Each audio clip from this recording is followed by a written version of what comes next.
What we're going to get into today, got a leaking wheel seal. A leaking wheel cylinder on the left side of this thing. Keeps on running it out of brake fluid. And we've got a full floating rear end on this, a full floating differential. And I'm going to do a video on it. I'm going to chop it up pretty good. I'm going to try to make it fairly short if I can. As to how it's done, one of them just now uploading is for a semi-floating differential where you got the hub on it. So let me get started here.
Okay, I'm going to stop you now. I'm going to move the camera where we can get a little bit better shot of it. Okay, done been all over the hillside this morning trying to find tools to work with.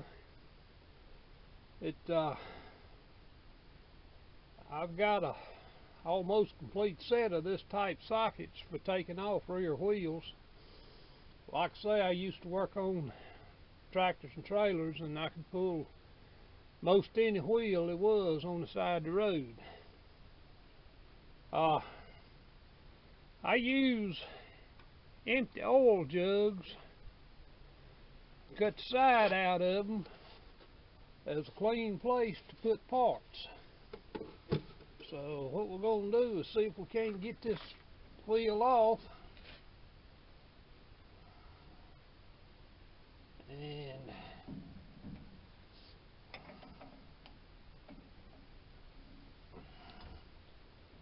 what we've got here is a double nut situation with a washer in between them with tabs on it.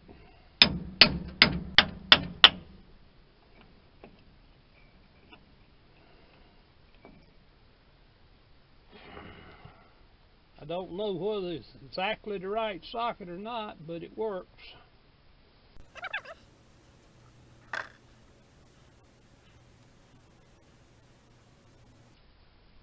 This washer, it's got that little lock on it right there to lock it in that groove on the axle. And that's what helps lock these nuts together to keep them from moving. This full floating axle is made this way because the axle housing actually carries all the weight, whereas a semi-floating, the axle is carrying the weight itself.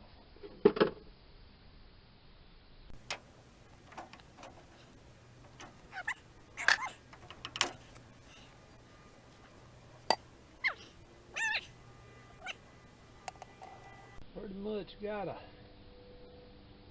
do a job on it. I'm going to replace the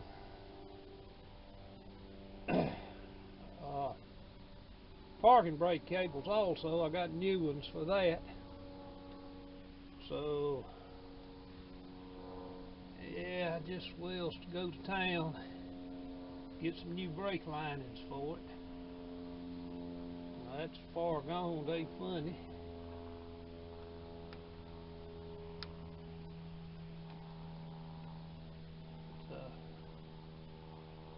Right there is where we got the leak at.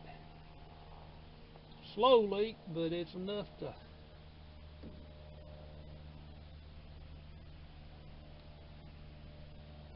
it's enough for it to let the fluid out over time. We're going to go ahead and put a new rubber hose on it back, and anything else I see I got to have, I'm going to go ahead and get it tore down on both sides before I go to town. We'll be back with you shortly.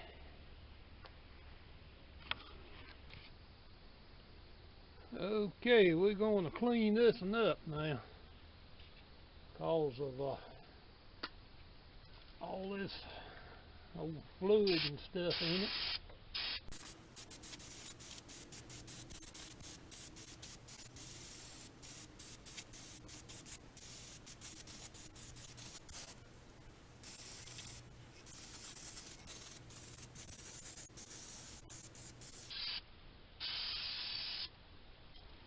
Big old mess.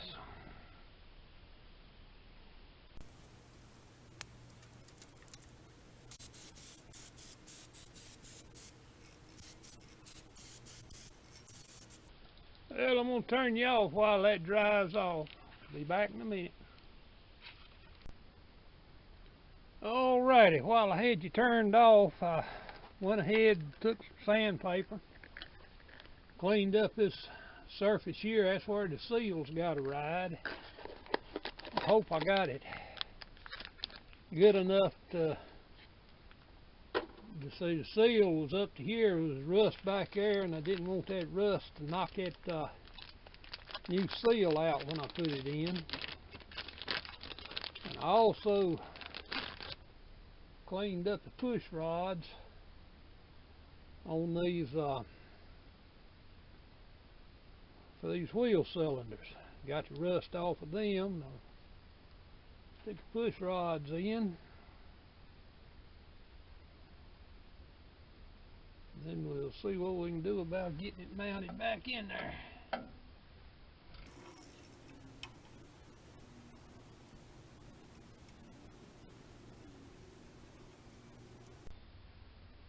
While I was working on it, trying to get the steel lines unhooked from the wheel cylinders, there's enough rust in them, and it had the nuts froze up on them, so I'm going to have to replace both of the steel lines back here. Then the rubber line going up to the frame, I was able to knock a keeper off of it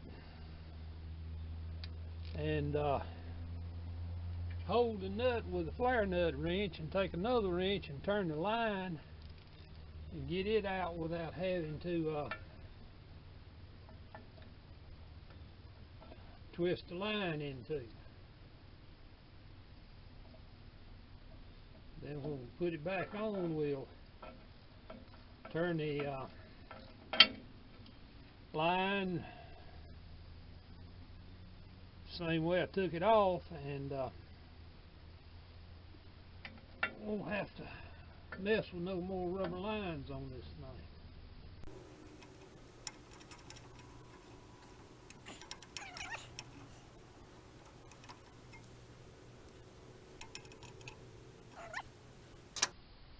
Now we're ready to start putting her back together.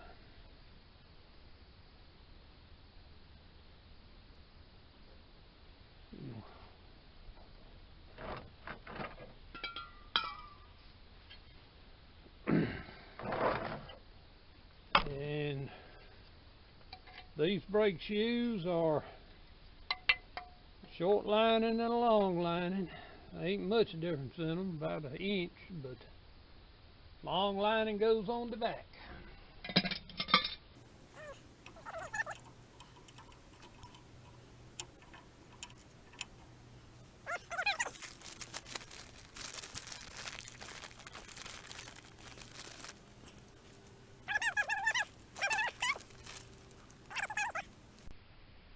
Four red springs and four, no, I think two green springs. Don't know what them green springs are supposed to go to, but we'll use red ones to hang his shoe back up there, hopefully.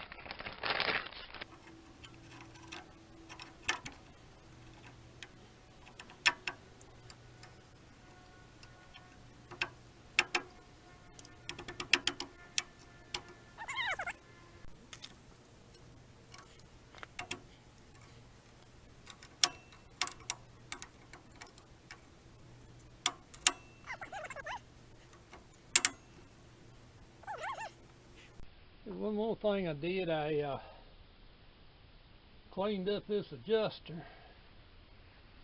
The screw was stuck in it.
Something ain't right there.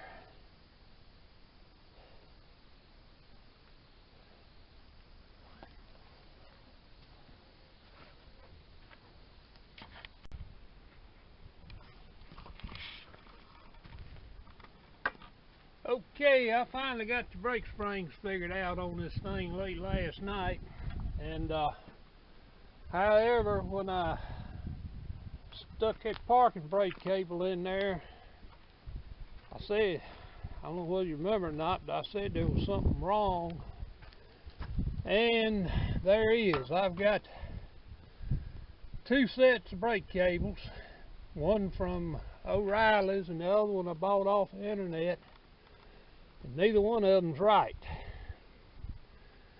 They both of them have different numbers for the left and right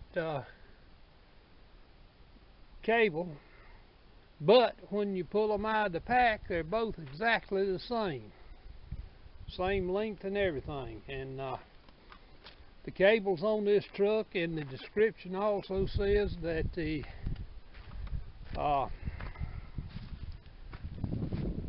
left cable on this thing is supposed to be 75 inches long, and the right cable is supposed to be 88 inches long,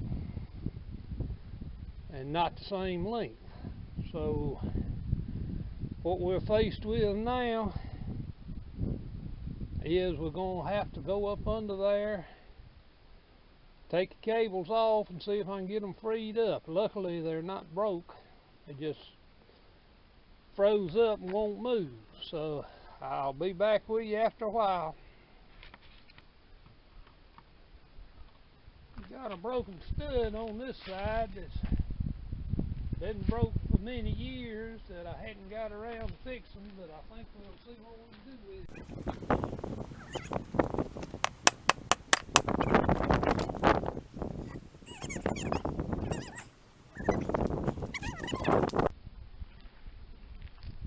And of course, we take the old stud with me, but it's a little bit loose in there till it gets down to the knurl, and the new stud is a little bit looser. Don't want to stay in place. So I'll be back with you shortly and I'm going to show you how to fix that.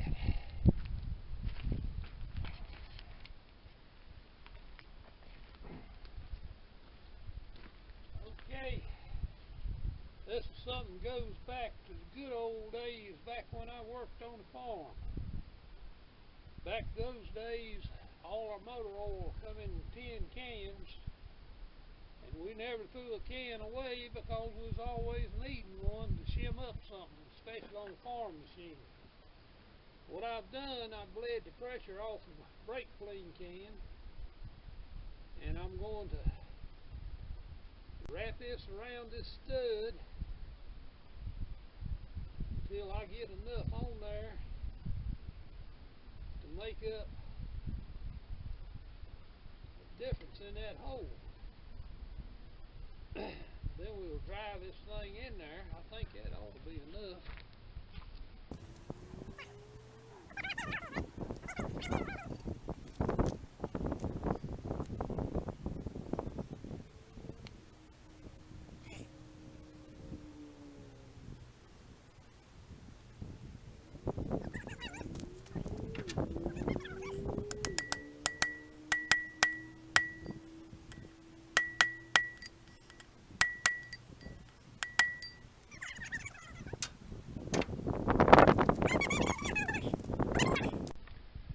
One other thing about this, the old seal right there is totally wore out, and that's part of what was inside my wheel.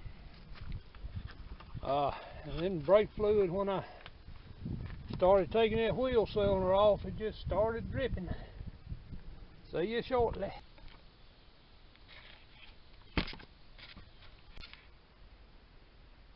Okay, while I was gone, I went ahead and got the brakes adjusted up on this wheel. Already got them on the other side, and I bent my tabs down. This tool right here, this brake adjusting tool, is the handiest thing I ever seen for bending them tabs down. Get in there, bend it down just like that with it, and then I'll put a new dose to RTV on the gasket on this axle. So we'll see if we can get it in here. And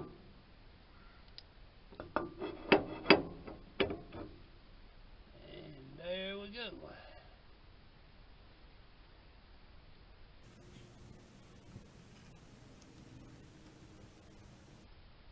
These wheel bearings on this style axle is lubricated by the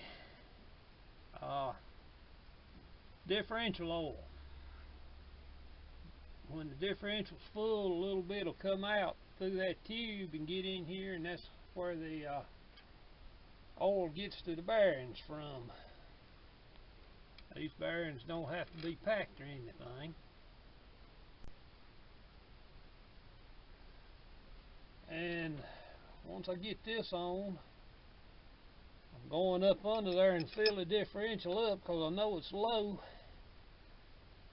And the reason I know it's low is because I didn't know oil to speak of run out when I took these axles out. Should get a pretty good flow of oil whenever you knock one loose.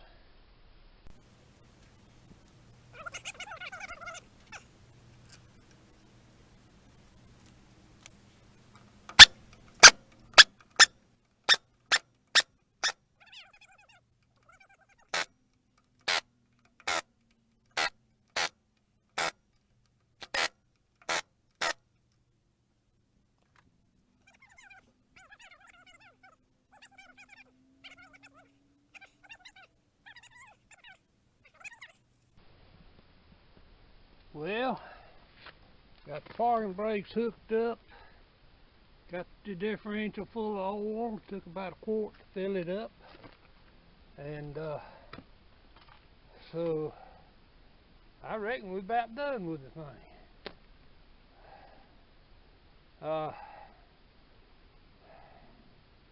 There was something other I was going to tell. Then forgot what it was. Oh, bleed the brakes. A vehicle like this has got drum brakes on it. When you take your line apart, the fluid starts running out, and it'll run all of it out of the master cylinder. So what you do, once you get it all put back together, fill up the master cylinder and open the bleeder screws on the wheel cylinders. That is, if you got plenty of time, just keep watching, keep your master cylinder full, and the wheel cylinders will eventually fill up. And when the fluid starts dripping out of them, just shut the screw off, and you got your system bled. So anyhow, we'll talk at you later. Bye.